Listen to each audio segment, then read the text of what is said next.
जय हिंद दोस्तों। आज हम लोग देखेंगे एक त्रिभुज का गुण है।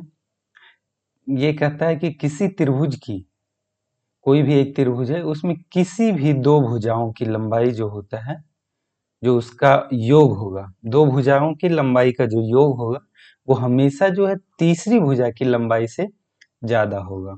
कैसे? अगर ये एक एबीसी एक त्रिभुज है और इसमें भुजा की जो लंबाई देख सकते हैं, ये स्मॉल ए है, ये स्मॉल बी है और ये स्मॉल सी है।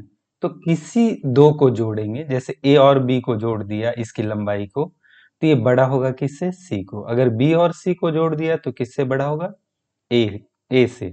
और सी और ए को जोड़ दिया तो किससे बड़ा होगा? बी से।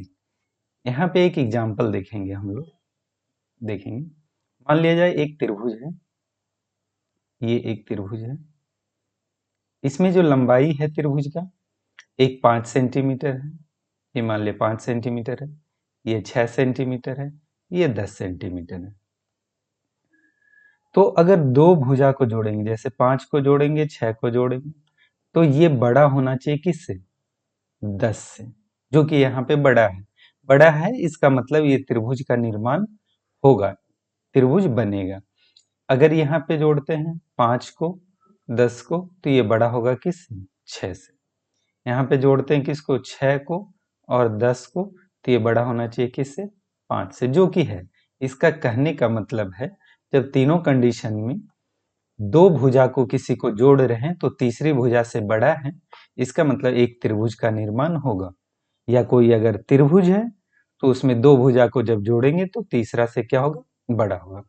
हम लोग ये भी देखेंगे कि अगर कोई छोटा भुजा है, मान लिया कि ये 10 सेंटीमीटर का है, 10 सेंटीमीटर का है, और एक मान लिया 5 सेंटीमीटर का है और एक और 5 सेंटीमीटर का है, तो त्रिभुज का निर्माण होगा कि नहीं? नहीं होगा। कैसे नहीं होगा?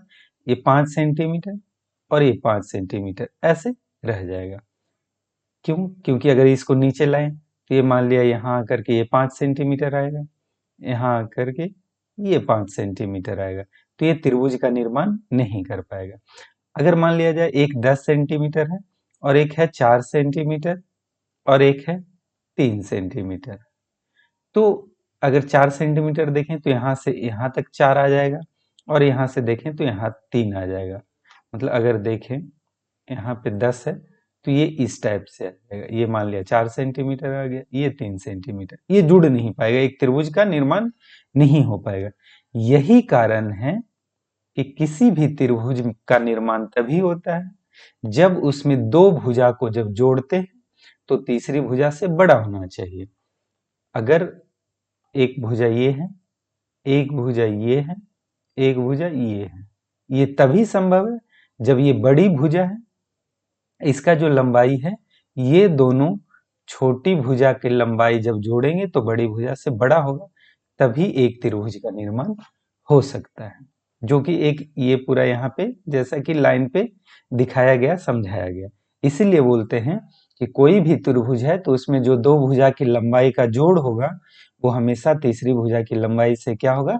ज्यादा होगा। या कह सकते हैं कि अगर ये कंडीशन फॉलो हो रहा है तो क्या होगा? एक त्रिभुज का निर्माण होगा। धन्यवाद।